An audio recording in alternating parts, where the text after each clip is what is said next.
Into the Nexus is a production of amove.tv. Bookmark Amove TV for other great video games and esports podcasts. Into the Nexus is sponsored by listeners like you via patreon.com/ITN.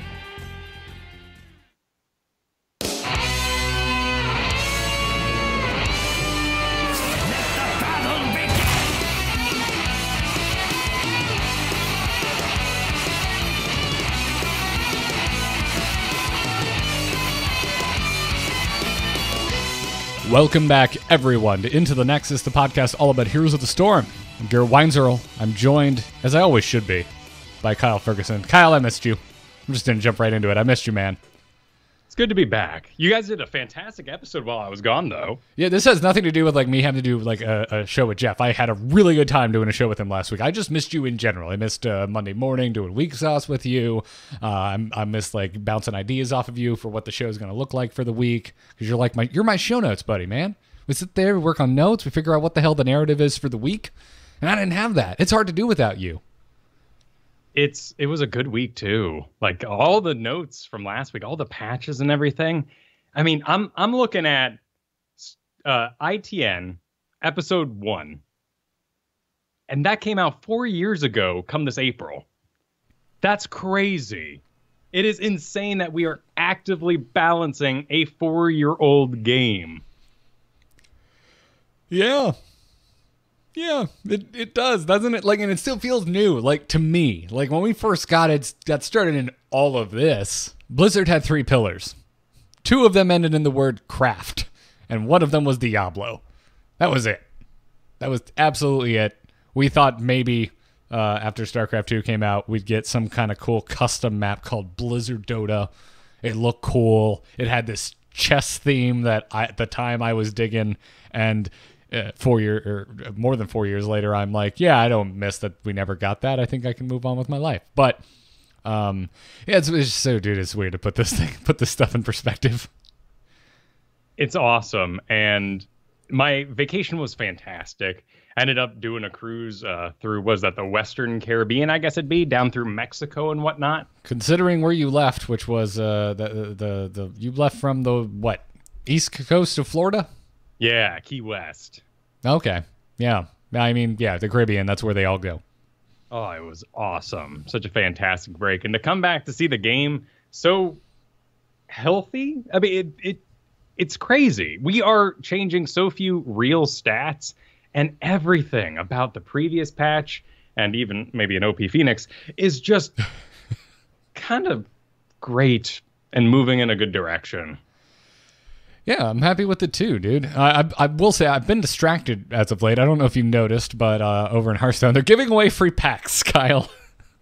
Oh, what do you have to do for those guys? Just your dailies. Just do your dailies. Oh, that's not a dungeon run, though. No, it's not. Dude, what do you think? You're going to get something from running dungeons in that game? That'll never happen. Not at all. But I've still got Warlock and Warrior to go, and it taunts me every night. Fair enough. Yeah. My point is I haven't played as much Heroes as I thought I was going to play after the patch went live, because I'm getting quests in Hearthstone that I cannot finish efficiently. Let's put it that way. Sure. I keep getting Priest. I don't play a lot of Priest. I'm kind of bad at it, Kyle. Well, then we'll both be in the same sort of headspace, which is basically owning people with Fenix and Quick Match and not taking the game too seriously outside of that today. That was pretty much my experience as well. I mean, of course, I'm really excited to dig in. You know, the March 21st patch is going to be on HGC this weekend. There are some really cool tidbits in there. I'm really excited to see professional Fenix play as well. And certainly drafting looks pretty healthy, other than the fact that it was spring break. So you should probably just enjoy yourself this week, next week, even though we've kind of found out the core audience isn't really kids. Those adults with those children running around are not happier either. Fair enough. Well, dude, before we get into it, we got an announcement to make. We do. I'm really excited about this one. Yeah. So next week's episode, I would recommend not missing it. And that's because we're going to have not one, but 2 guests. A portion of Tempo Storm will be joining us. We're going to have both Kala and Psalm joining us for the 211th 211th, there's the word I'm looking for, episode of Into the Nexus. Today we're recording early if you're one of the live viewers, but next week we'll be doing it at our old time of 8 p.m. Eastern time. Join us live at twitch.tv/AMoveTV. We'll probably be going live just a hair late, as we'll be waiting for Kala and Psalm to wrap up some stuff that brings them right to 8 o'clock Eastern. But once they're ready, we have them in Skype and XSplit is sorted out, we'll be going live and talking to them about Heroes Esports and also kind of their thoughts about the state of the game for those of us at home. Yeah, really excited to talk to them about their exchange between their team. Kala, the coach of Tempo Storm, has been putting out a lot of great videos, learn to play videos since the new year. And a lot of these have made a pretty good splash. To talk to him about how he communicates to the community and then how he communicates to his players and have one of the lead players there, Psalm, is going to be such a great dialogue to have. I'm really excited to pick their brains about the game in both regards, that professional and that home. Yeah, I mean, that's what we do here, right? That's like the base mission statement of the show is, hey, how do we take this thing we're seeing, this top end of play, and apply any of it to our pickup games? Yeah. So I watched way too much Home and Garden Network while I was gone. Oh, HGTV? Yeah. It was the only thing on the kind of older crowd cruise that was at least somewhat in our age bracket of excitement. But it really is that, these high fashion ideas. And what can you do at home when you don't have $700 for an open concept barn door? Yeah. You go on Amazon and you buy slider hardware for about $60. You go to Home Depot, buy the cheapest doors that you can, and then pick through wood garbage to make it look nice. That's right. ITN, basically the wood garbage. We're the reclaimed wood of Heroes facts. I like that. It's good. It's good, Kyle.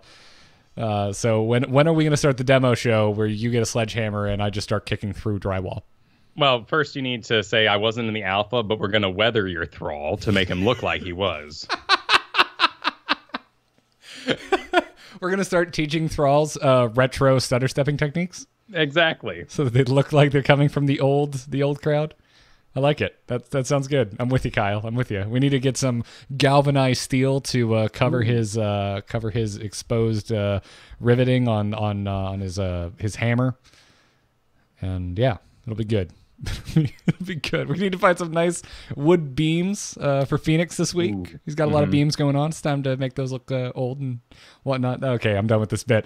There's a lot to talk about this week, dude. Phoenix is out, so let's get into it. This week's Heroes News. Liven up this place! The moment is upon us. Yes, I'd mana tap that. Yeah, so Fenix is out. As a matter of fact, the whole patch, Jeff and I spent a good amount of time talking about it last week, but we didn't get to get your thoughts on it, Kyle. And frankly, I didn't get to play a lot of Fenix because the queues to play against real people were pretty long when I got on the PTR last week. The first day he went live this week, I was just like, I'm not going to bother. The queues are going to be really long. And to my surprise, they actually weren't. They weren't. The queues have gotten so much better in this game. It did pull me back into quick match. I broke my personal no quick match rule this week with Mr. Fenix. And yeah, it's so last week on the show, the word in our chat room was that Fenix was busted. That Fenix was going to release with nerfs from what we saw in the PTR. And Kyle, the ITN crowd, they were not wrong. No. They were, however, conservative because he did receive nerfs. They are conservative nerfs. He has released at the tip top of the win rate with a massive spread from him to the next highest hero if you're looking at hot slogs. Yeah, it's 63 at the moment and fluctuating a little bit, but that is quite the win rate when you compare it to Kerrigan down at 54. Yeah. So, Fenix, he's good, man. He's good. Who'd have thought, Kyle, putting a regenerating life bar on an assassin with a bunch of damage would be good? He also straddles that key assassin area. He doesn't bring strong CC. So that's the one thing you have against maybe those first picks when he gets nerfed back down. We need CC in our home games to make sure we have clear communication to the rest of our team on what to target. But His slow lasts 4 seconds. He has warp, which goes over walls.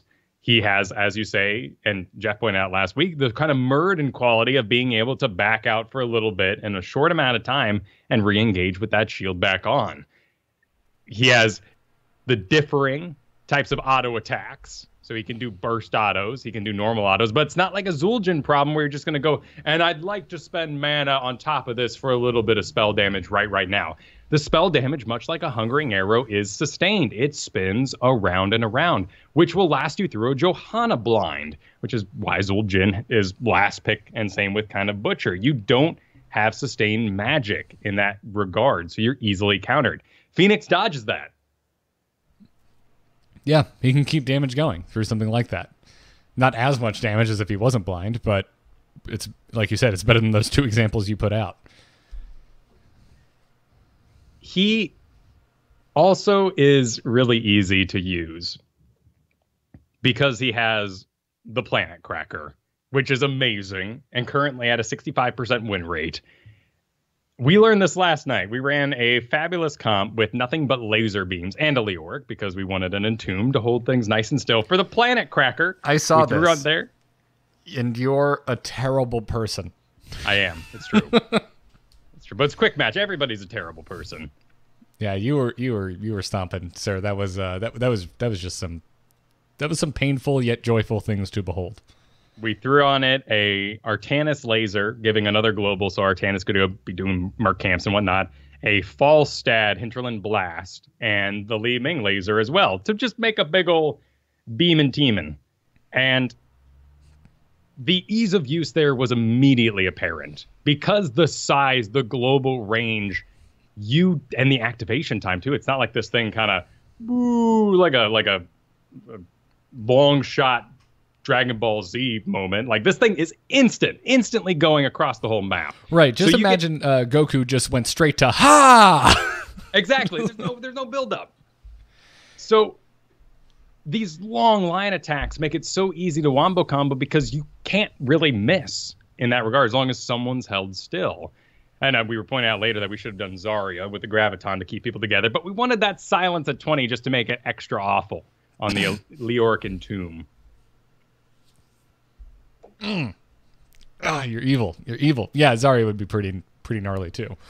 So yeah, we're gonna see adjustments, right? Like, this is Thursday. The last time this happened, wasn't it Maiev? And we saw adjustments on Friday. They didn't wait till Tuesday. Yeah, they did go fast. Yeah, so there's got to be something coming soon. Oh, absolutely, and it's not really a problem. You know, it's sad. We do have bans in our Hero League and Team League modes to kind of counteract this. They need that data so that they can make a balance change. But just look at something like Planet Cracker. You can add a delay to the front. You can get rid of it hitting minions, which is the first thing I do. Just get rid of the fact that it can clear a lane at the same time. That's bonus XP gotten from a global range. They can also go through and, just kind of clean up one of his talents, which is very powerful. His level 16 Arsenal Overcharge, auto attacks reduce cooldowns by half a second, is currently affecting heroics. And more heroics, a global heroic, that's a big deal. Yeah. How strong do you feel about the global XP? Like, to me, with everything going on with Fenix, the fact that he can use an extremely long cooldown ability to blow out one or two waves of minions doesn't seem to be high on the priority list. Not at all. And it already doesn't hit buildings. I'm just saying that is one more thing to tune. You can change the amount of time it takes for him to warp and physically disappear off the battlefield. It could be that maybe he shouldn't actually not exist. The fact that you can just bail on an enemy salvo being targeted on you, any missiles that are currently tracking through the air, a Leoric drain. I mean, that warp gets rid of everything. Yeah, and this is one of those things that always compounds my feeling of why do they hate the old heroes so much, right? Like even Vala, who does fine in her own right in certain compositions and maps, but like look at Vala, look at Fenix. What the hell? Look at Falstad. You were rolling with Phoenix last night when you were making a really silly themed comp. Why does Phoenix get all this and a regenerating shield? Like, he has one of the better escapes on any assassin and, like, permanent life if he plays safe. Power creep is ultimately what it was. That's certainly what and I'm trying to figure out, is it power creep, or is it this game is being made by fanboys and fangirls that grew up with StarCraft and like, no, this is just what he has to have. He has to Protoss is warp, they warp. They have permanent shields. He has to have permanent shields. Sorry, old and busted assassins. Yeah, I mean, some of these are kind of bogus, much like Zul'jin's flying circular axes. Why? Alarak doing triangles. Why? Plasma cutter. On what dragoon when? Who and where did this ability come from? I thought it was doofy. I did not like it until I made a comp on my stream that had nothing but slowers, and it does bonus damage to slows, and then you take the salvo at 10 so that you do bonus damage to slows, and you just have a fantastic time. I didn't like Plasma Cutter when I saw it in the reveal video, but the first time I ever used it, I was just in love. I'm like, wait, if I kind of lazily cast this at about max distance, it's pretty much equal to my auto attack range? Really? That's easy. And if they have a dive comp and get on top of me, I can choose for it not to be that far away? Okay, well, that's great. That's easy. Like, it's very satisfying. And I don't know. I feel like I'm trying to balance out my gush from last week. Like, I was gushing over Fenix. Like, it is what I wanted from a dragoon, and some stuff I didn't know I wanted that just works in my opinion. But yeah, now like I'm looking at all these other assassins, and I'm just like, I don't want to play any other assassins right now, and that feels weird. I don't usually have this. I don't think I've taken to a hero this quickly since maybe Thrall, where I was just like, yep, I don't need to play anyone else. I'm just going to stick on this hero for a while. And it's not because he's busted. It's because I like his kit. I like the way he feels. Well, remember too, we're also in a double tank meta, and because our first picks have been so wild with Maev's release as well, he is kind of sneaking through the drafts. Those win rates we talked about earlier were Hero League. And when you have double tank, there's going to be a lot of CC for that guy with good range to sit back and wail. You give that guy survivability so he's slightly immune to the dive that he's intercepting. It's going to go really, really well. I mean, you think about something like Zul'jin and give him a roll he does. I'm thinking like a panda roll from Pandaria, the monks. That'd be silly, but sure, heck, it would make his kid amazing. Yeah. You just made me think about it. I don't think I've actually, because I've only played Phoenix in quick match this week, I don't think I've ended up on Phoenix with a double tank on my team. And now I'm just thinking about how great that would feel for me. Yeah, you get those AoEs, Johanna, Blaze slowing them down. You've got your Plasma Cutter hitting everybody for bonus damage. You're switching over to your Phase Bomb Cannon so you can do the splash damage during that. Line up a Planet Cracker or a Salvo. I mean, they're all really telling abilities that are easy to use and inform aggression. And so the kit is just phenomenal. And I got to say, for anyone who might be struggling to play Phoenix, because there are those of you out there, there's a Phoenix on each side after all right now, take the level 4 Warp Conduit. Not because you need it forever. This is the one that allows hero takedowns to reset Warp's cooldown. I actually ignored this thing because it had less words. I saw the word count on this talent and my brain went, there can't be value in that. It must not be good. So you looked at it like you do a vanilla magic card? Yeah, exactly. It had no words on and just a picture of the symbol that's going to be, the set. And I'm like, this must be crud. 3/3 for 3? This is crud. Fair enough. But it opens up your mind to the way that warp can be used aggressively. And knowing you can go forward, get that kill, and then teleport out, you can even stack onto the level 7 talent, Warp Warfare, that gives you bonus attack speed, and kind of do like this Li Ming Genji reset cleanup style. And when you start thinking with Warp as an aggressive play, Phoenix is going to transform for you from this backline, really passive player, which is what we're really concerned about. That's why, so many times we talk about Nazebo, really powerful character, maybe not the best first pick because it is kind of passive. You have to make mistakes. People need to walk into the toads. People need to stand in the zombie wall. When you start being the aggressor, you are forcing the map.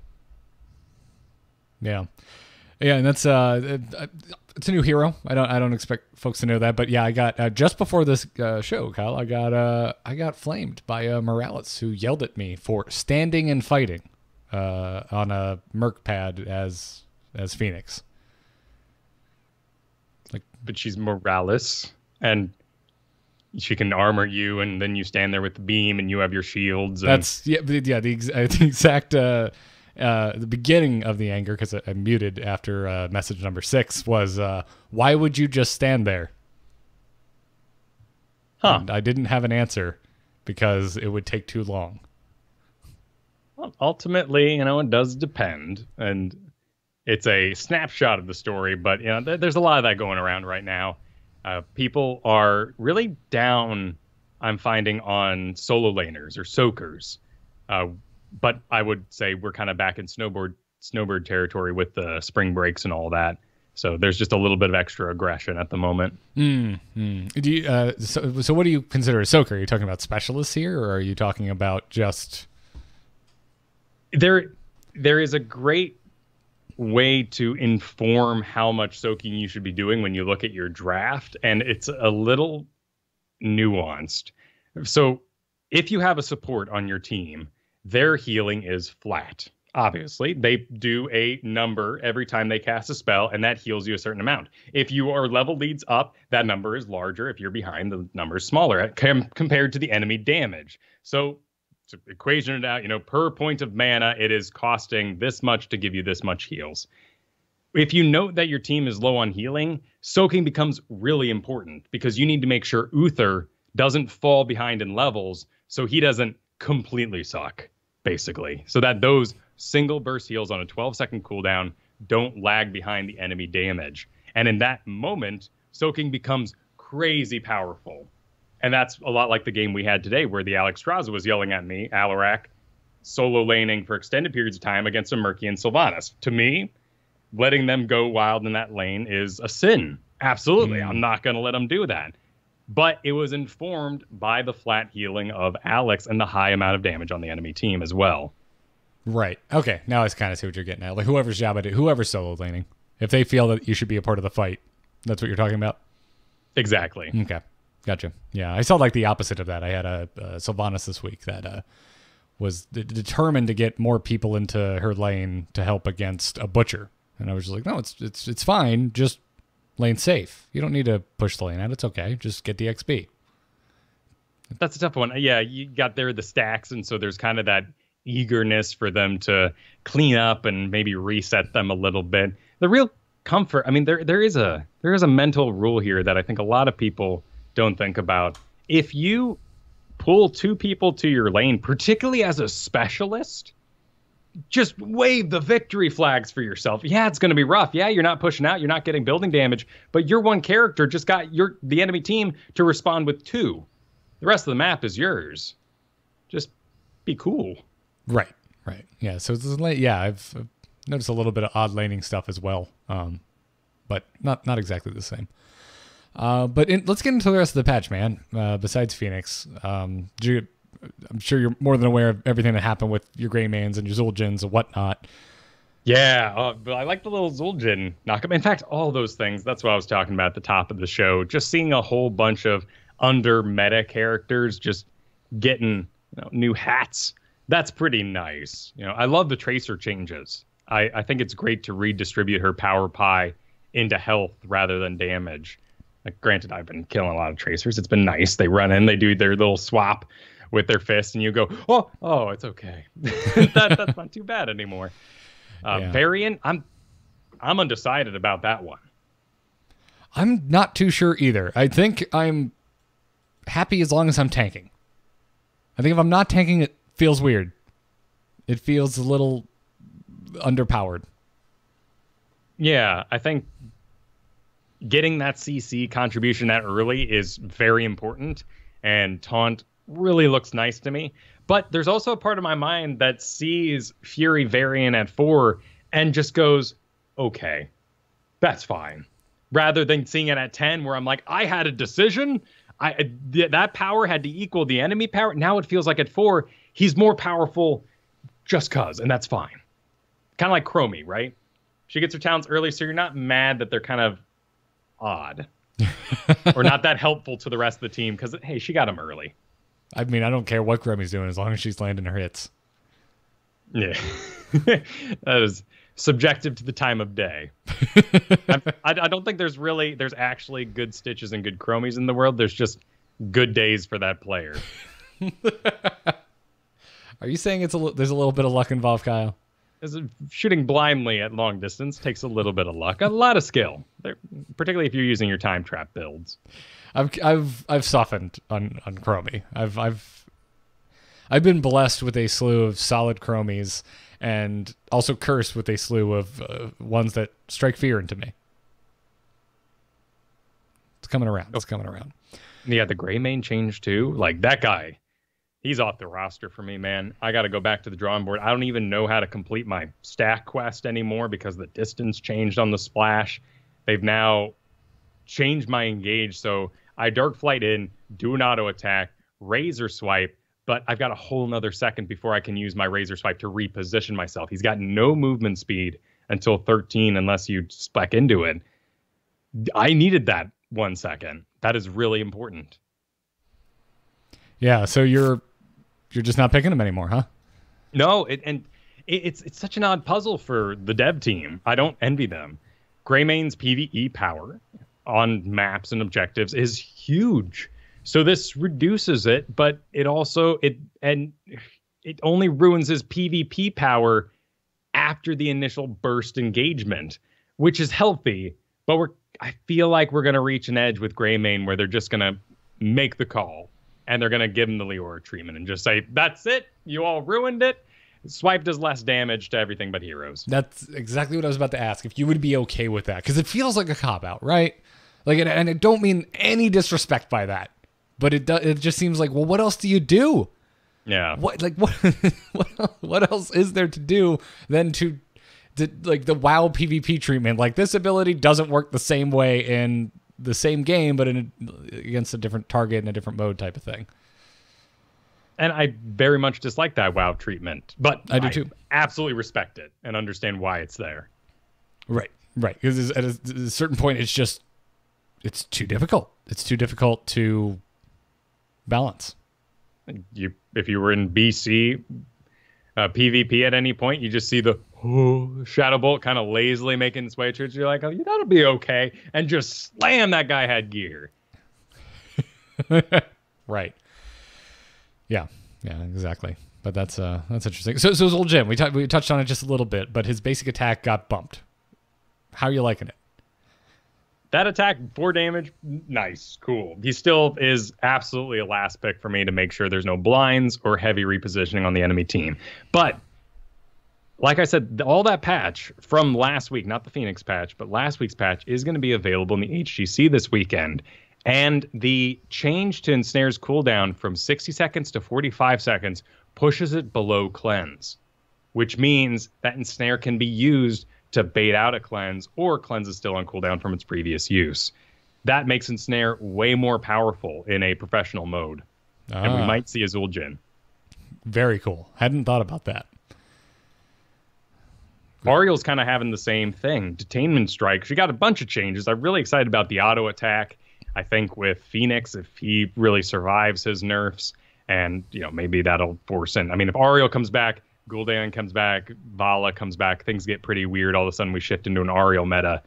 But the big deal on her kit for me is Detainment Strike went from 14 seconds to 12, which pushes it in range of Swift Strike for Genji. It's a 12-second cooldown. So every time he Swift Strikes to get in your backline, you now have a Detainment Strike for him. Warp, 15 seconds on Fenix. Butcher's Charge, 15 seconds. Not going to happen in HGC maybe. Vault, 10 seconds. But still, that pushes us into that range where we can counteract the ability every time it's used. Right. But there's still this skill floor that you need to get above. Right. Absolutely. But it is, I mean, if you fought a good Ariel, they are few and far to play. They're like that Cassia that just comes out of nowhere, but they can be really aggressive and really on top of their autos. Yeah, that's the one I'm equal parts excited and concerned about, right? Because as you mentioned, if Ariel becomes meta again, a lot of other things become meta again. Things that we were fighting against for a long time. Could be interesting. And Ariel works with the double tank meta that we're currently in. So it is absolutely a possibility. And how cool that without any sort of support nerfs going on at the moment, they bumped her up. Yeah. Also, she hasn't received major reworks. It's not like Malfurion. If you knew how to play Ariel before, she plays the same way. Maybe start getting rid of the rust. Well, and all these talents, no stats for the most part. No health changes, no base damage changes for the most part that are insane, which just makes this feel like such a healthy state for a 4-year-old game. Yeah, Varian is the outlier there. But that was a major rework. Well, and that had to happen. If you were going to have 2-lane maps in this game without bans, you need to do something about Varian. He couldn't wait to 10. No, he could not. And then what do you think about Artanis, man? I talked about it last week. He's more mana efficient than he's ever been. Blade Dash, Twin Blades, both getting sizable mana reductions. At first, you might be slightly disappointed by this as an Artanis player, because you're thinking, my initial engagement, my sweet swaps, I need help with that kind of stuff. I want to survive. It's the prolonged fights in your lane and the long fights that you actually want an Artanis for, maybe like on that secondary Sky Temple pad, that are really affected here with the mana reduction on Blade Dash and Twin Blades. Both damage abilities, but turn into survivability because of his kit. This is a huge increase to his survivability and trading his mana for shielding, which will stop an enemy with self-regeneration like Sonya or Thrall from completely overrunning him. Because Sonya and Thrall with self-healing have huge wiggle rooms to recover and make mistakes. Artanis doesn't, and it's costing him mana the whole time. Gotcha. So not just solo laning, but extending to solo objective. This just improves everything for him. Exactly, because you're on that Sky Temple pad for an extended period of time, spending your mana to maintain your shields and keep them up so that you're not taking full health damage, so you can't be bursted down when the team discovers you. And now you still have the mana to participate in that fight when it does eventually happen. It's a really big deal, though it looks small. Yeah. Now, heroes weren't the only thing getting changed. Towers of Doom and Haunted Mines, but the Sapper Camps respawn timer was adjusted. The respawn time has been increased by 30 seconds. Before you left, we were talking about the Sapper strategy for Towers of Doom. And this is their counter to it at the moment, and it's not the best, but much like our Gray main situation, it's a complicated problem. This allows for counterplay windows. This is what I really like about the variant update and the 10 protect. Instead of being protect, twing, ooh, he absorbed auto attacks, cooldown reduced, 3 protects now for variant. How long will it last? Nobody knows. Now there's counterplay, because if you take protect, you go to 1 stack on a 5-second cooldown. So you know that when protect ends, you have a 5-second window to kill the variant, if you so choose, and you probably should be targeting something else. This allows 30 seconds more of counterplay before they restack the bottom with Sapper Camps. It's not the best change, but if you take a team that's about overwhelming, something non-Sylvanas based, maybe something more Asmodan based, based on pushing the top lane, summoning in the bottom, but less Merc Camps, those strategies will become slightly more viable. It's still not good, but it's better. It feels like under construction change. Yeah. Like they're still working. We're going to try this out. Yeah. Yeah, absolutely. Well, let's do something we never do on this show and talk about Brawl.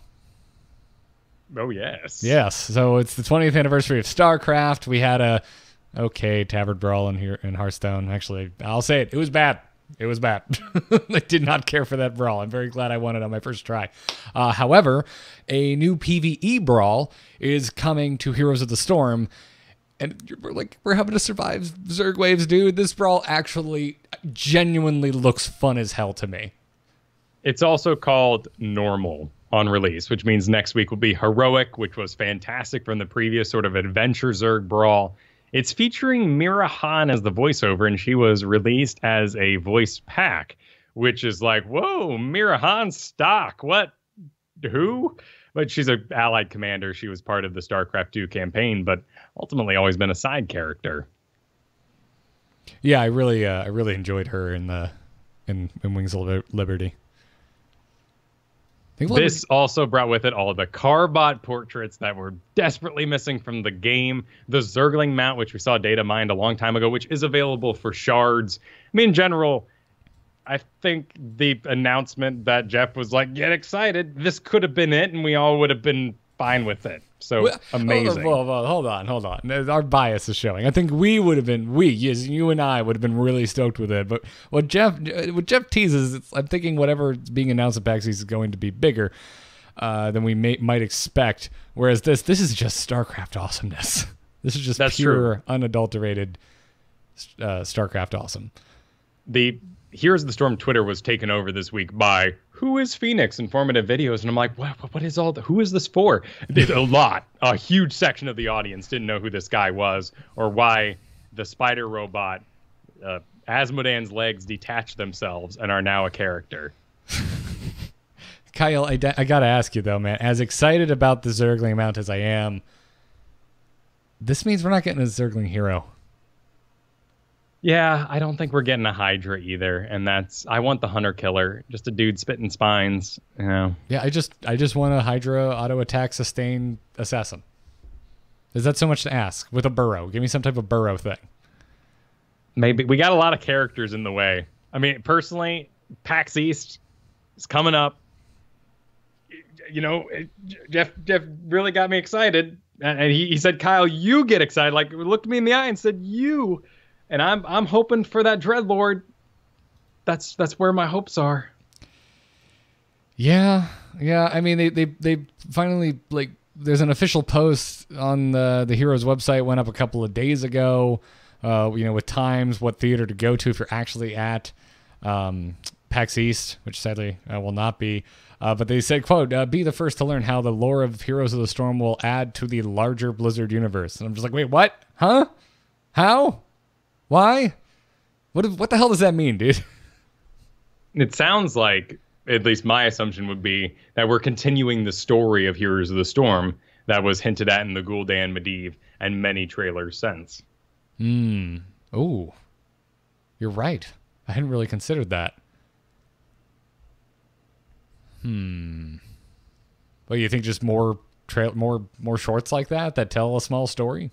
Maybe. I think, if I'm thinking about what this game needs and kind of what people have been calling for, they've been calling for ARAM. They've been calling for informed ways to get people from AI to participate with other players and really just enjoy the hero kits outside of the competitive nature of the game. Now, I would love the chess master, or, just some sort of AI that has entered Heroes and makes that whole environment a bit more themed. The difference between, Six Flags and Disney World. It's great going on a great roller coaster. It's even better when there's a dino robot roaring at you. All right, so you're saying we need the Master Hand for Heroes of the Storm? Yeah, maybe. Oh, by the way, I did find out that they're getting rid of the rock and roller coaster. Wait, what? I know. Damn it, I don't know where your brain made that connection. I was in Florida recently. So, I know, I'm aware, but rock and roller coaster, for those of you who don't attend Disney's Hollywood Studios in Florida, is a much beloved attraction. They're getting rid of it. No, they can't get rid of it. No one cares about Aerosmith anymore, man. But it's such a good ride, and the line is always obscenely long. I know, but they're redoing it as the Monsters Inc. door area. And it's going to be the same roller coaster, just with those decorations. Oh, that's fine. Okay, cool. Yeah, all right. Pretty sweet, right? Flying through rooms and stuff. All right, Kyle. All right, cool. I'm good. As long as the ride's the same. I don't care. Put a new coat of paint on it. I'm all for it. Oh, thank God. So exactly. The ride's the same, but we can put some theming and a coat of paint on it and make this really exciting. Okay, so real quick, back to the topic of the podcast. Now I want story scenarios that play out week to week in Brawl. I want a story of the Nexus. I want some like Blizzard's version of the Avengers, where all that's what Heroes is, right? It's everything we have ever loved about Blizzard, all coming together into one. So why not write some just ridiculous, bombastic, like Saturday morning cartoon story and let us play through it. Choose your villains, choose your heroes. Let's go.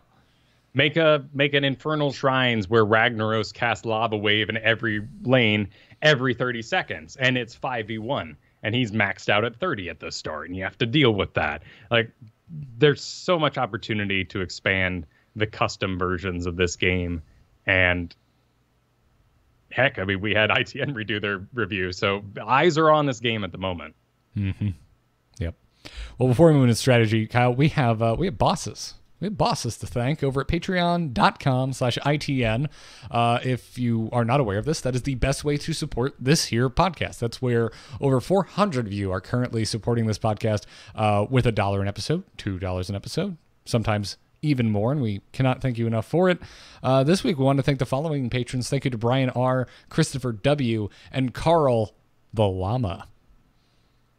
We also wanted to announce that next week will be our Patreon Bonanza. If you're not familiar with the Bonanza, this is where we meet up during the season and bust out some of our Team League games with our patrons. And we invite everybody to jump inside the A-Move chat, look for a group, and queue up at the same time as us. It's a great way to fill out the environment, get those games done, and have a nice balanced environment too, because we're adding so many players to it. But we're also upgrading this deal a little biz. We're going to now do these at the start, the first Thursday of each month, just so they're really easy to track. It's going to be at 8 p.m., so we're pushing it later. Not next week, though, because we have to do 8 p.m. for Tempo Storm. Exactly. So this will now be in the future. Check out the Patreon for more information about this coming up soon. But we're really going to start formalizing these. There's going to be signups for the Patreon Bonanza so we can make sure we get through as many people on our team as possible. And we're even going to transform this a little bit to be educational. There's going to be a top of the show rundown going over what we'll be drafting tonight, why, what the bans will be, so we can really be on the same page and have an awesome time. Yeah, I'm looking forward to it. So check it out, patreon.com/ITN for more information. And also, if you want to support the show. Now let's move into strategy this week and discuss the, as you're calling it, Kyle, the meta forecast. Choose a talent. Choose a talent. Talent? Ah, that seems generous. And this is your brain on fell magic. So yeah, man, we've got quite a few changes. Things have shaken up, but not too much. This isn't like what we were seeing post-holidays, post-BlizzCon.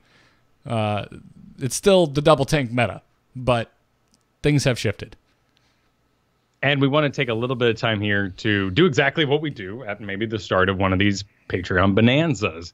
Talk about exactly what you should be banning at home. Try to get rid of some of the rumors or some lingering bans you might have. Because a lot of you are still banning Maev. Stop. It doesn't need to happen. Stop it. Stop doing it. Also, I see under here, dude, under your stop banning, you wrote Hanzo. Who's banning Hanzo? My league. Really? It's disappointing to watch him jump away and get poked a lot. It is disappointing. His win rate's 49% though in Diamond and above, and there's really no reason for it. I have not seen anything out of Hanzo since his most recent nerf, which is a while ago, that has struck any... I guess my question is, am I missing something with Hanzo? Because to me, my thought is you don't ban him because you should never pick him. No, you're not. And it's also products of the leagues. You know, I'll be coaching Jeff and be like, watch out for a Genji. No one's going to pick Genji. We don't need to worry about that here. Moving on. Okay. All right. So I'm not asking you to get as opinionated as me, but I just want to make sure I'm not completely off base. Absolutely.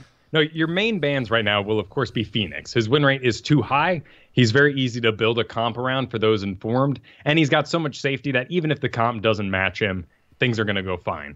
Ban that Fenix. That's your very first ban for this weekend. Cool. All right. So Fenix, that's a given. We are banning Fenix. What else are we banning? We're going to ban likely Sonya because the wealth of players that know how to play her well. She got some really nice nerfs to her main spec. Doesn't matter. It's a very skilled player base, and she does a lot. The main thing Sonya brings, Mercs, solo lane, and CC. Whether it's a leap, whether it's just the interrupt on her Ancient Spear. That's the magic. That's why Fenix might not be first pick later on, is because he doesn't have that true CC.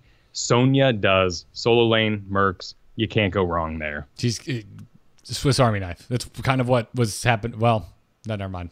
I was going to say with Greymane, but Greymane doesn't have a CC. Never, he's still too safe of a pick. If Greymane had a stun and self-regeneration, he'd be the jam all the time. Yeah. My point is I'm thinking just it's too safe of a pick.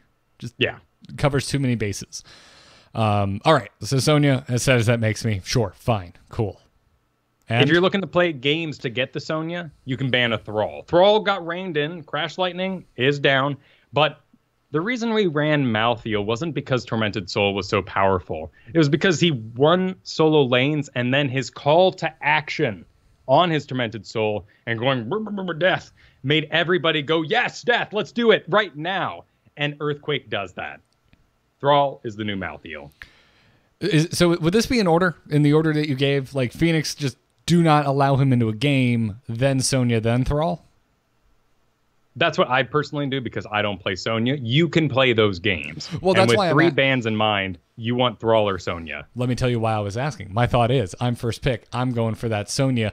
I'm assuming Thrall or Phoenix will get banned out, and they will ban out the other, but then the opposing team bans Maiev, and it's up to us to pick between Phoenix or Thrall. I'm getting rid of Phoenix. Correct. Yeah. And now if it was Sonya and I wasn't trying to pick Sonya, okay, cool. That's why I was wondering. And then personal skill would dictate, or whoever the first pick would pick between Sonya or Thrall. And there's other decent first picks too, but we need to get some of these guys off the board. Yeah, cool.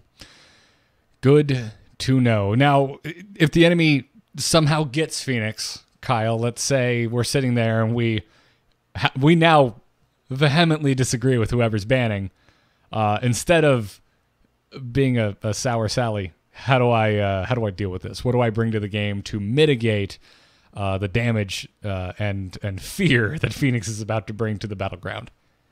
The best thing you can do to counter Phoenix is going to be dive and displacement, and you're going to use your dive delayed. So if the enemy team gets Phoenix and I go Anubarak to clean that up because of other spell damage factors on the enemy side, plus a good cocoon target, what a fabulous pick I've done with Anubarak. I will walk into melee range and wail on the Phoenix. Phoenix will then teleport and appear in his new location. The range of my burrow charge can recover my position to Phoenix. And now I've countered him. All right. So again, dive and displacement. Sounds like, at least for the displacement, I might also consider a Morales? Yes, absolutely. And that is the best place to counteract enemy survivability characters, if you will. And currently, Phoenix is kind of in that area. Your ETC is going to be so busy stunning and displacing high-priority targets that can be killed fast. Like Li Ming, he wants to call to action. He wants to get everybody on Vala. He wants to kill that Greymane while he's in melee range before he escapes. That's all ETC's job. The job of managing survivability characters like Sonya, my main counter pick is Uther. My Uther stun Patwang does not say, hey, everybody kill this dude right here. I am merely a support doing a support's job. And so when you spec, and medic spec for grenade is great. When you spec as medic and you use your displacement plus the level 13 EMP grenade that deals 400 bonus damage to shields, you will not be ruining an engagement. You will not be taking a core CC that is a call to action. You are just merely counteracting and increasing your duties on that support character. I like that. That also makes me a lot more excited to play Morales because I get in and I'm like, I have a job to do beyond just managing my heal beam. Morales' real weakness is mini stuns that are going to interrupt her beam. Phoenix doesn't bring those, and he's best on a slow comp. So you may not really even encounter Morales' main problem in a Phoenix matchup. Gotcha. What about lower leagues? I know we always talk about, like, especially when Jeff's on, we talk about all the time, you know, what are we seeing in the drafts there and things that just look very different to you, Kyle? Are there bans that you can maybe get away from a Sonya or a Thrall? I find that hard to believe, even like in lower leagues, whether you're new to the game, whatever the case may be, Sonya, Thrall, I think they're pretty straightforward. Yeah, and they've been out a long time, so people have learned how to play them. I'm going to call these the socially acceptable bans. These are things that you could get rid of, are very popular bans in those leagues that no one's going to get mad about, and you personally may dislike them a lot based on your play style. Bronze to Silver, Kael'thas sees constant bans. There's tons of positional mistakes. Nothing wrong with getting rid of a Kael'thas. Which makes a lot of sense. I know we've mentioned KT being original KT being a good pick if you're looking to climb. And Sylvanas for gold and platinum. Whoa. Oh, I hate that. I hate seeing Sylvanas banned. It has map legitimacy, particularly in gold and platinum, where banning and drafting start to become important. Giving a team that focus, that snowball on Battlefield of Eternity, Infernal Shrines, even if you want to tune in the Spider Queen, it's not a bad idea. Man, yeah, that's a tough one for me to swallow, sir. I would still rather you get rid of Sonya, of course, Fenix and Thrall at the moment, because of their calls to action and their availability throughout the map. But I feel like I could stomach it with Thrall getting through. If we ban Sylvanas and Fenix or Sonya gets through, and I'm not on the Sonya, I'm not having a good time. We've made some mistakes there, yeah. Yeah, that's kind of okay. I see where your head's at, though. But personally, I see Sylvanas as cool. They took her. Let's just get a bunch of extra kills off of that Sylvanas. Yeah, let's do dive that can complete the kill in under 2 seconds so she can't actually haunting wave out. Mm-hmm. Let's play exactly like we did against Fenix there and walk into range on a Nubarak and then use the burrow charge after she's completed her haunting wave. There's a lot of counterplay there. The counterplay that's not happening, though, is the Malfurion who feels like in Platinum he has to solo the lane against Sylvanas because no one else is there, while the rest of the team yells at him when Blaze should have taken the lane in the first place. That's why I really recommend, getting into first picks. Let's say you've gotten rid of Fenix, you got rid of Sonya, you don't play Thrall. The best thing you can do in this current double take meta is get a tank with CC so that it's done, it's covered, it's over. There's no more concern. Like, okay, we have an anchor. We have an anchor, folks. Exactly. We are completing at least half of the comp already that we need in this current meta. ETC and Blaze bring solid, so much on ETC, but certainly Blaze, solid solo lane. And you know what? If you're Blaze and you're solo laning, Malfurion isn't. And that is just a huge point to make. I hear it all the time that people are like, I'm doing great, but my team doesn't want to. So it's your job. You're the one with it in your head. Yeah. Now, real quick back to the ban, because I'm seeing chat room talk about Blaze being ban worthy, and I don't disagree with that. What we just talked about in bans specifically was first ban phase. You can absolutely ban healers, you can absolutely ban tanks, but wait till that second ban phase. Yes. Get rid of the troublemakers first. Get rid of you're taking a pick away from somebody when you get rid of a Fenix, when you get rid of a Sonya, when you get rid of a Thrall. You are throwing a monkey wrench into someone's plan.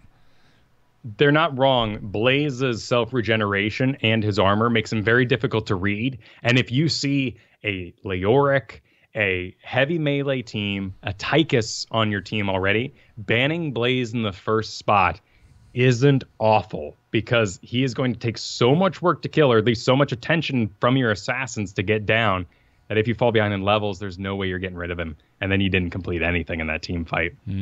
So when would what you're giving up, you're opening up the floodgates to a potential Sonya or Thrall. I'm just going to remove Fenix from the conversation here. Like, if Fenix hasn't been banned and you're not in first pick and your first pick is interested in taking him, Fenix should be banned. Right. So, would you put... yeah, my point is... What I just said, though, about Leoric and Tychus and other melee assassins wailing on that front line, wailing on early game Sonya isn't exactly a mistake. And wailing on Thrall in that equation isn't exactly a mistake either before 10. But wailing on Blaze will lose a team fight. Gotcha. So they're not wrong. You have to watch. Of course, drafting is really complicated. We're doing our best to be simple here, but that is a situation that can happen. Gotcha. All right. Well, we started talking about first picks. Let's dive in. Dude, what's your first picks right now? Blaze ETC. A big old caveat for your totally sweet pick that you know that destroys in your current league. Sure. Great. It's informed. You saw the map. You know where you are. You're currently on a winning spree with it. Go for it. But it's a double tank meta. Complete half the comp now. Blaze, ETC, maybe Varian. Maybe. I would say Taunt Varian. But with his heal, now part of his Lion's Fang, that gives him all the pieces. Self-regeneration, lane clear, in a sense, still lane clear, and that's heavy CC come 4. Okay. Yeah. So mine's Sonya. It's not going to stop being Sonya anytime soon. Thrall, if I'm in for, this is again first pick, so I'm hoping for something here. I'm glad to see you mention Nazeebo, because Nazeebo I consider a first pick as well, and I wasn't sure about it. I felt like I needed a gut check on that.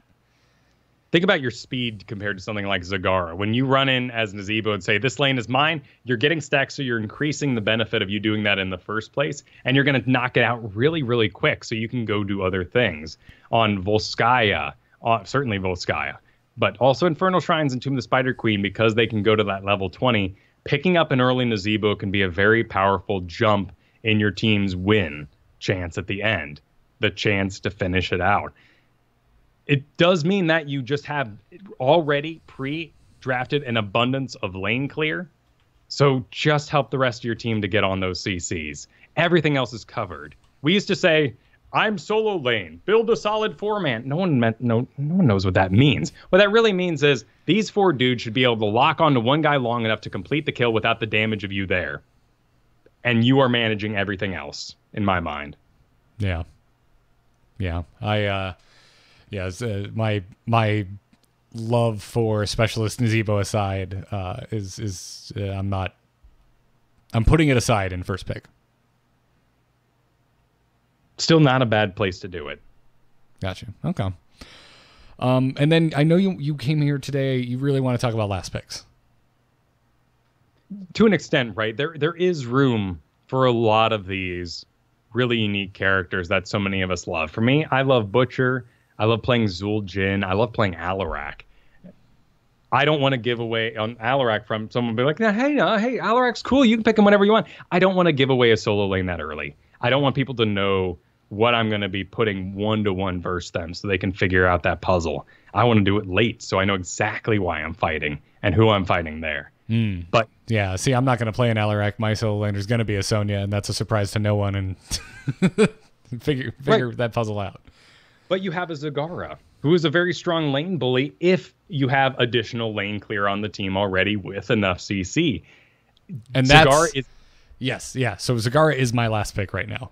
It used to be just anywhere except basically first pick, and sometimes even first pick just because I like her so much. I'm so comfortable piloting her. But now I think I am in a world where I just don't think specialists are worth it as much anymore. But if I'm in that last pick and I'm looking at the comp saying, yeah, we've got enough CC, we've got enough damage, I'm going to play the XP game. Well, and think about, you know better than anyone else what your solo, your main that you love so much, your murkies out there of the world. You guys know exactly what gets you down. You know exactly what counters you. Be prepared. Think about it. Write it out. Like, actually, write out the exact situations. I have a list. It's called the Zul'jin list. It says no Garroshes, no Junkrats, no Stitches. The list goes on. But when none of those things, no blinds, if none of those things are in existence, hell yeah, it's my favorite day. Sweet. I like it. The other one, I used to think Kael'thas was my last pick, and I'm just not so sure that's the case anymore, because he seems to just do work. Like, it seems Kael'thas season is back. It has returned as far as I'm concerned. I think Kael'thas is a solid pick pretty much anywhere in the draft for me right now. You still want that double tank kind of front line to hold them still for your flame strikes, because your gravity lapse is not a sweet engage. That is you saying, no, Diablo. Not right now. I'm busy. Right, which I'm totally fine with. But I'm assuming most games, more often than not, that I get into are going to be double tank games. So that's why I feel like Kael'thas is good. Kael'thas used to be a later game pick for me because I did Living Bomb build anyway. I didn't care about them holding things still for Flame Strike, but I was afraid of the Genji. I'm not seeing the Genji anymore. And if you did, maybe you can hit him with that gravity lapse you're holding on to. Right. So, but it's really self-servicing, plus living bombs and a double tank meta. That Sonya's going to want to retreat a little bit, bringing a bomb into the back line. Look for Lilies, look for Gul'dans, mid lane or mid comp characters that tend to kind of hover between the front and the mid. They'll pass around living bombs. Just whoever it is that you love so much, last pick is the place to do it and make that list. Yeah. So I don't my list is short right now. I know you've got a longer one with your Zul'jin. But that takes us into our learn to play list. Like, what do you want to learn to play now that the meta has shaken out? And I'm thinking I need to figure out more later game picks. And Zul'jin is very high on my list. He's a hero I like playing. He's a hero I go and play when I want to have a good time, when I'm a little bored with my normal picks. I am drawn to him. But I don't feel comfortable enough taking him into Hero League. And I would say that because of a previous Zul'jin allowed meta, Zul'jin is still figured out for me. I wouldn't recommend you learn him because he is that last pick kind of Rainbows town. Find something that can be picked between that'd be the 4th pick and the 10th. That's where you really look, because otherwise the first 3 picks and the bans, those are all dictated by the meta. Those are going to be CCs, OP characters, a map pick that is powerful. Start really considering that 4 through 10. I'm going to be working on a Malfurion. Yeah, for me, that's generally, I don't think I need help there. It's generally where I'm finding out, I guess I'm tanking this game. And I'm taking a Warrior. I'm taking the ETC. I'm taking a Varian. This was before the change, by the way. I don't know. I'm still undecided on Varian. I think I'm fine, though, because I'm tanking. We all need to hit the drawing board a little bit. The big problem with Varian seems to be that they got rid of his 3.5 scaling, which meant that they wanted him to be weaker in the early game, so he had a really powerful spike at 10, and then maintain that power in a very straight line for the rest of the match. They changed him to 4% per level, which means he now upgrades like a normal character. But his 13, 16, and 20 talents kind of stink. So you need to consider him as an early thing. Maybe that is a 2-lane. Maybe not Cursed Hollow. You're going to lose that first curse. Maybe Braxis because you fight for it a bit and you can hit 4. Think about the map. Can you hit 4 on the first objective? That's a Varian map. Gotcha. Okay. And then the other one I'm not sure about, but I think I want to learn him is Samuro. His win rate is fantastic at the moment. Yeah, it's just this idea of being able to lane with prowess and Merc.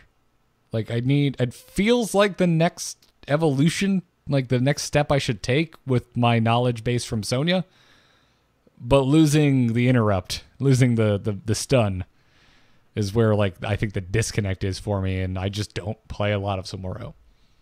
I think Samuro is a great learning activity for any player out there. Greymane, because of his inclusion in HGC, is always going to see a lot of heals and support. He's going to get stuns on his targets. People want to see Greymane succeed, but people aren't really sure about Sammy, and you won't receive much support, which means you really learn what it means to not heal in the least. What it feels like to stutter step out and let that illusion do the tanking of the Merc camp so you don't lose maximum health, so your next spawn of illusions aren't lesser health percents as well. It's a really, really good activity. You're not part of the team fight for the most part. And if you are, you come in a little late. So you're not as blind, opposite of resistance, vulnerable. You're not as blind vulnerable as something like Zul'jin, who is always right there. Hey, I'm the center of the team fight. Look at me. I'm here. Like, you are going to come in the back line. You're going to be a part of things, but it's going to be very chaotic. And if you can't be a part of things, you got a whole kit based around stealing Merc camps and taking buildings. Okay. I should Work on that then. Yes, it'll make you a better gray main. It'll make you better at any hero who doesn't have any self-healing on their kit. And maybe that's where, actually, thinking about it, that might be where you're a little trapped right now. You're Arthas, you're an Arthas, Sonya, and Thrall kind of guy. You have your Zagara, but those are all dudes who self-regenerate. You're probably taking a lot of random damage from minion collapses and stuff. And that would be a great learning activity. I'm feeling pretty down on Arthas right now. That's running with Fenix, but that's fair. Listen, Kyle, if we get Fenix on the team, I'll take whatever you tell me to. I think we'll be okay. But he doesn't seem to be working out. But what's on your learn to play list? What are you feeling like? Okay, this is where I need to shape up. I want to touch up Greymane. I want to experiment with Varian, but I think I'm really going to hit Malfurion hard for a little bit. That is the most World of Warcraft healing kit in the game right now. I love healing in World of Warcraft. I want to be okay with it. And Roots are very powerful. His win rate in the HGC as well as our home games is very solid. And if you don't get Stukov, you might want to consider a Malfurion instead. Yeah, to me, I look at Malfurion and I'm just like, that's my weakness. I have no idea how to play him now. And I know he's good. I know it works. I want those roots. I know what to do with roots. It's everything else. Like, you can't get into the game landscape roots and expect that to be enough. It's the managing all those players while moon firing particular targets. I mean, Rhaegar took me a while to get, but the game of ancestral healing is very easy when it matches the comp. But I am so lost on Malfurion, and I lose to him because I don't really know what the output is. Yeah. I'm in the same boat, dude. Well, cool. Very cool. Obviously, we just went through all of this. If you're one of the folks out there that don't know that we put our show notes up, if you want to see the notes in here, if you want to see in writing, copy and paste it into your own notes, the general first bans that we talked about, socially acceptable league-dependent bans, the first picks that we like, the sweet last picks that we like, what we are thinking about learning to play, all of it is in the show notes. If you go to amove.tv and find the most recent post for Into the Nexus. If you're watching live right now, it's not up. If you're listening on the download, amove.tv, find the 210 post for Into the Nexus, scroll all the way down to the bottom and find the show notes link.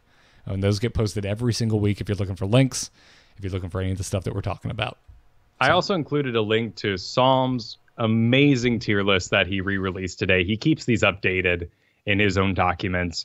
The great thing about this is it's great for casual players. He lists his tier list by the role. If you're a specialist player and you hate everything else in the world, this is the tier list for you. It's not going to tell you, no, you're bad for thinking that. It's going to tell you which specialist you should take. Yeah. I took a look at this thing. I'm glad you shared it. It's awesome.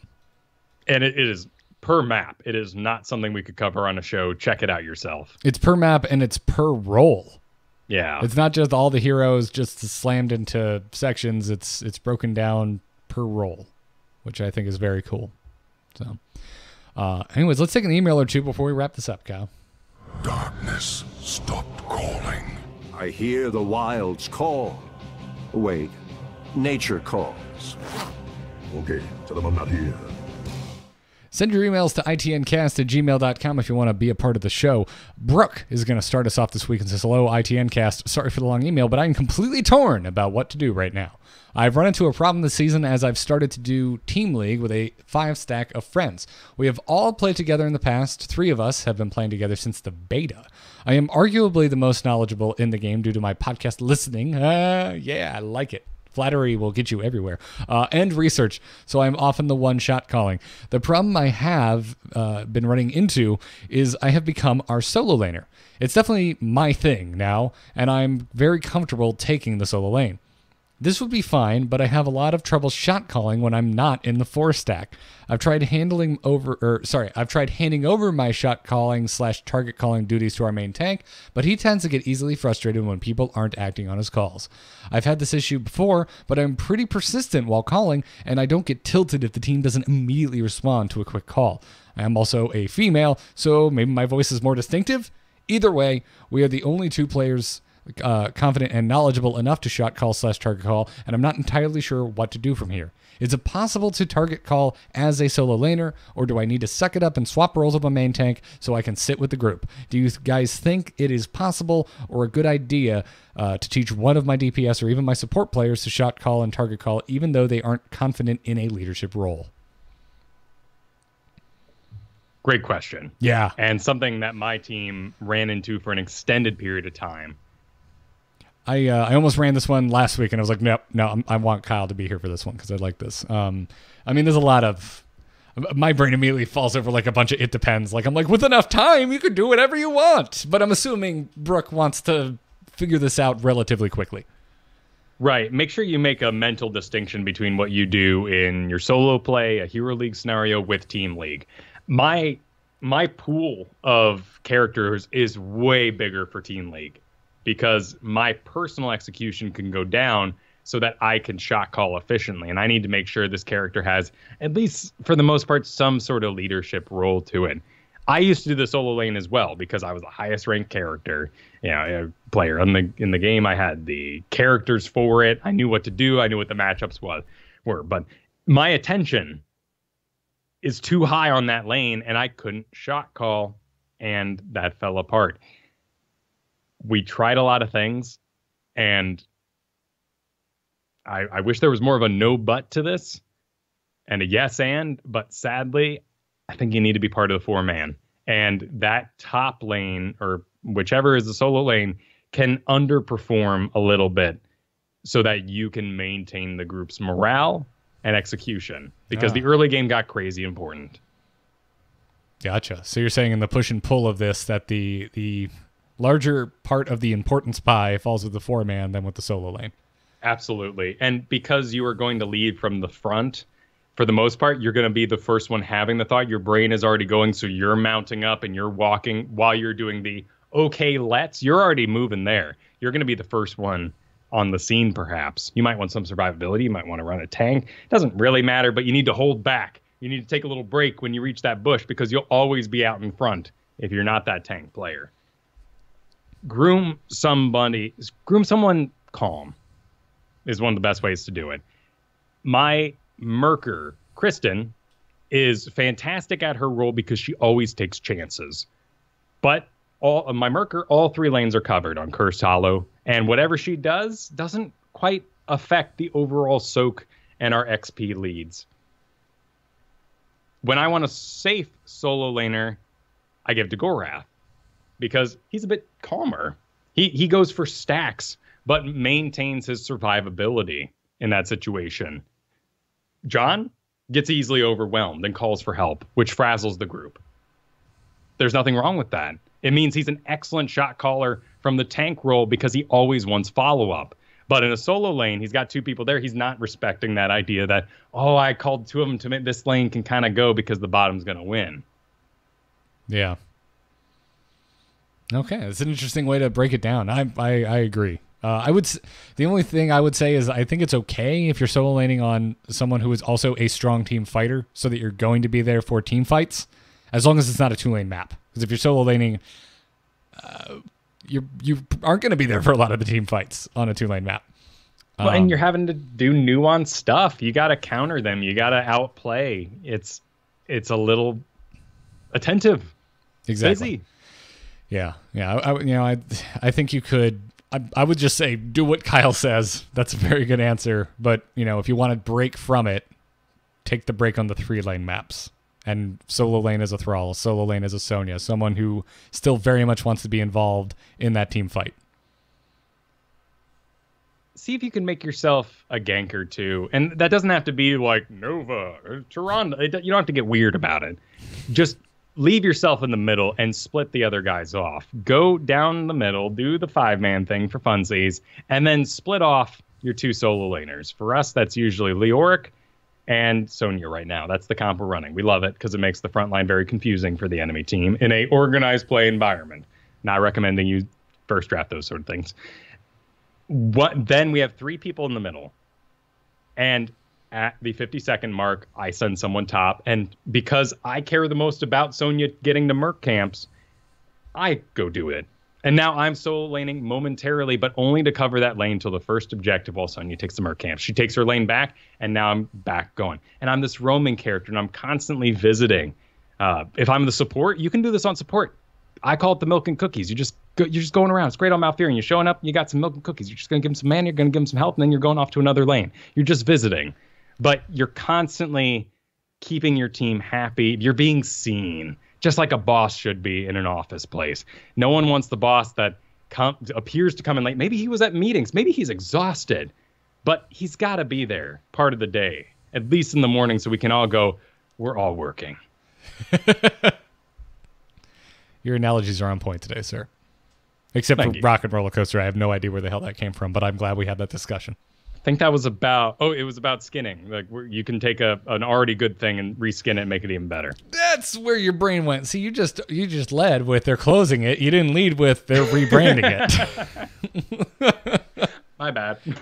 Dude, you writing headlines for BuzzFeed? What are you doing? I hope this helps, Brooke. And great question. Thank you for sending that in.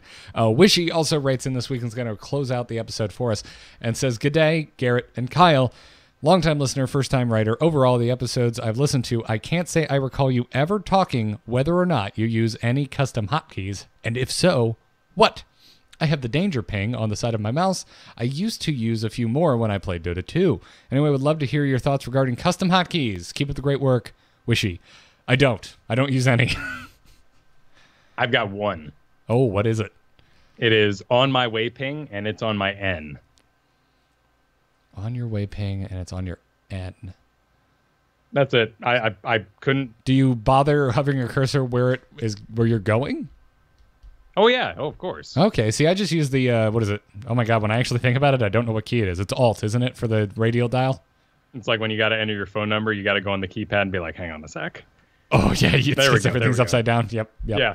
I use the radial dial for everything. That's fair.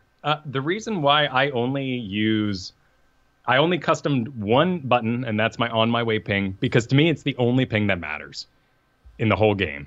All other pings that I perform are slightly off to the side, so no one knows who did it. And that is also the second most powerful ping you can do, in my opinion. Pinging a boss and it says, Alarak wants to do boss. Everyone's like, shut up, Alarak. You can't do a boss, dumbass. We're not going to go do that. I disagree with that if it's after, like, a double kill. Oh, sure, but that's like a ping boss, and then the Chromie's like ping boss, and the Stitch is like ping boss, and that you've created a dialogue and everyone's going for, and that's when I'll. It's the game's version of everyone giving a thumbs up. Exactly. I know there's thumbs up emojis, but that takes too long to type in. But if we need to organize a team to do something, or I want a Merc camp taken on my side in in the Hero League scenario, Alarak pinging the mercenary bat camp and going, Sonya, ping. Alarak wants you to do this. Shut up. No one cares. But off pinging to the side, someone goes, who is that for? Oh, it's for me. I'm the one who does mercs, right? Oh, Stitches or somebody really important.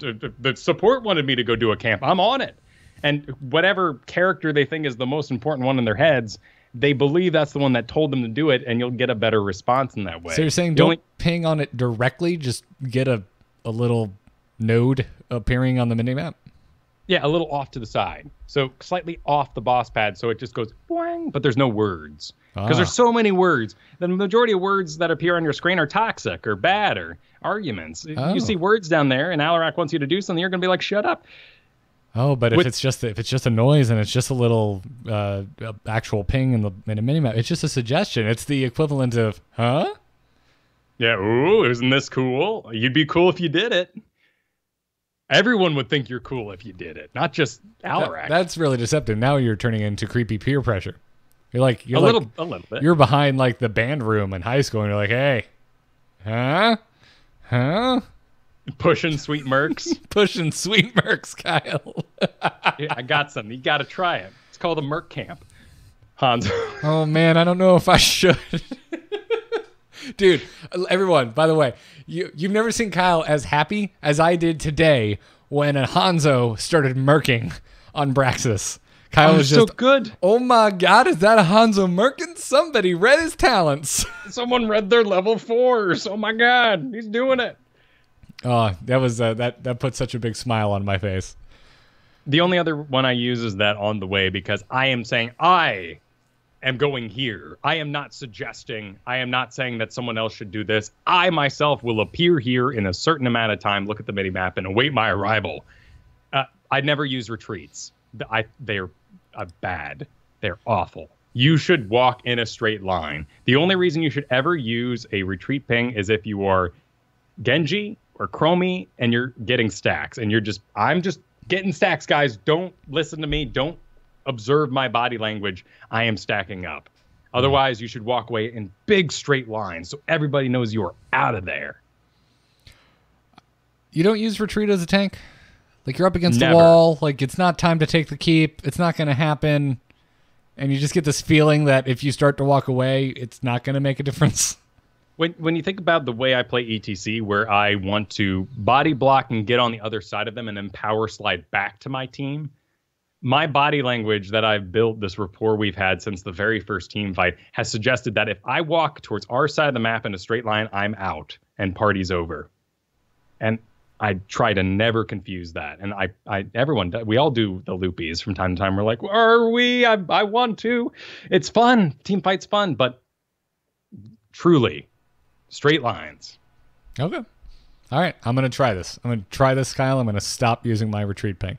Not that it's custom key bindings or anything of that nature, but I am rather meticulous with my quick cast settings. I have custom quick cast settings on a per hero basis. Like, I mostly use just basic quick cast, but there are certain heroics, certain abilities where that is turned off. I do the same for training wheels time, but I always go to quick cast with time. There are certain abilities where I don't think I'll ever go back to quick cast. Planet Cracker being one of them. Lining that up is pretty important because, much like the outside of a record spinning, it's going, or the inside's going faster than the outside. If No, not his aiming Q. globally. Not his Q, his heroic. Yeah, no, that's what I'm talking about. If you are aiming globally, your angle matters a lot more the farther out you are. And lining that up correctly is a great idea. Yeah. The one that I did most recently that was my training wheels was Maev. I set her Fan of Knives to be cast on release so I could line up, because it was very, very important, still is, to hit multiple heroes to get those resets. True. But yeah, I don't use any custom hotkeys for heroes. I have set PUBG. My grenade is my thumb button on my mouse. That's the most recent custom hotkey I have found in any game. Is that because you're just lobbing them all the time like old Halo? Because if I'm about to throw a grenade in that game, it is very important that I grenade right the F now. Fair enough. Like, there's no fumbling, no stretching with my finger. Get the grenade in my hand this moment. Well, we're at the end of the show here. I mean, have you made the scandalous switch over? Or are you sticking with the pubs? If anyone out there that I whether I played with you before or not is interested in showing me the ropes in Fortnite, I am open to being swayed. I think that game is one of the most ass-ugly things I've ever seen, though. I hate the style of Fortnite. When I first saw Minecraft, I kind of thought what I'm thinking about Fortnite. Why is everyone just standing around hitting random things? This doesn't look like fun. Also, just from a mechanical aspect, the building does not interest me. I forgot that I liked semi-realistic shooters, Kyle. It was a thing that was big for me in my early teens. I played a lot of Counter-Strike. Then, like, right after I got out of college, I got really into Modern Warfare 2.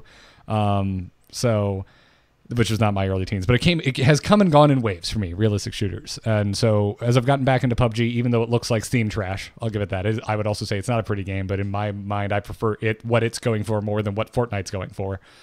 I just want it to be about the shooting. I just want to get my gun. I want to kit out my gun, and I want to shoot people. I don't want to build random wooden ramps that I pull out of my ass. That's kind of my looking at. Again, I feel like the kind of like Bunker when it first came out, now been nerfed on Blaze so that you can't bunker dance, just pop it, get rid of all the debuffs and be a butt about it. When you see a kit like that, you just go, oh, that's cool, but I don't want to manage that. And same with Fortnite. I'm like, wow, I could build a castle, but I'll probably spend the majority of it building like half sky bridges into the sky while I dodge bullets and climb. Yeah, I'm open to it. I've downloaded it. I mean, it's free. So if anyone out there is like, oh yeah, I will show you the ways of the Fortnite. Like, I am open to it. I want to be proven wrong because I thought the same thing about PUBG. I was like, this game is dumb and I'm going to hate it. And then I tried it and I love it. So we'll see. But no, I haven't given it an honest shake. But yeah. Yeah, if you want to hear more about these types of conversations, subscribe to Week Sauce. All one word. Week is felt like days of the week. Kyle and I, Monday morning show. Check it out. That's going to wrap it up, man. Keep those emails coming, everybody. Some great ones today. itncast@gmail.com.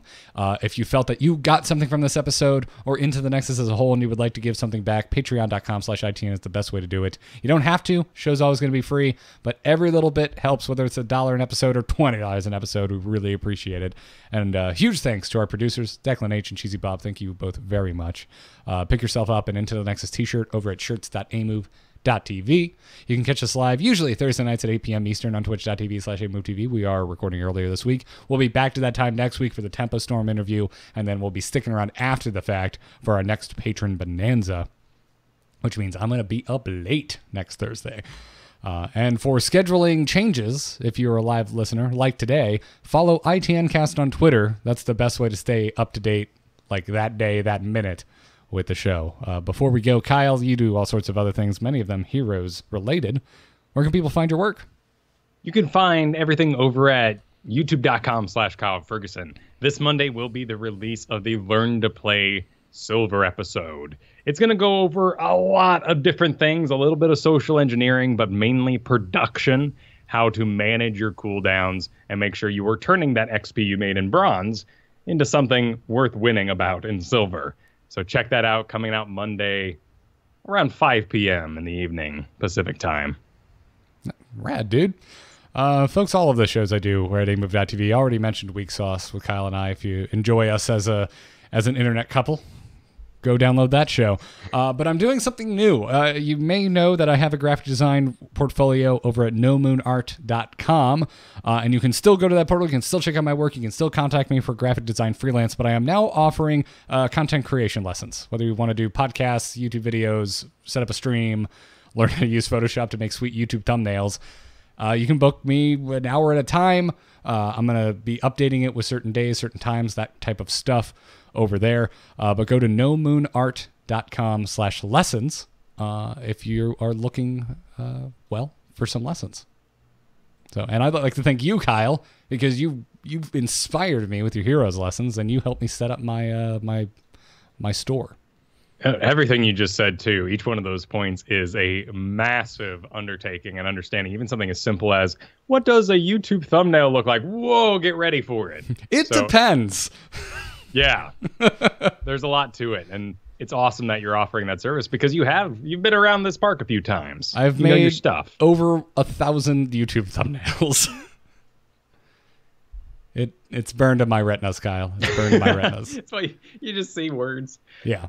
Yeah, absolutely. But anything you want to talk about, gear, video, lighting, all that kind of stuff, check it out. nomoonart.com/lessons. That's going to wrap it up. Thank you all for listening. We will be back next week with part of Tempo Storm at the top of the show, so do not miss episode 211.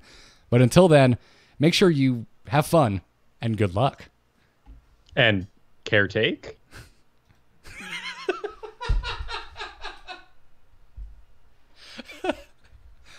I was trying to incorporate it in a sentence, not necessarily say it backwards. Yeah.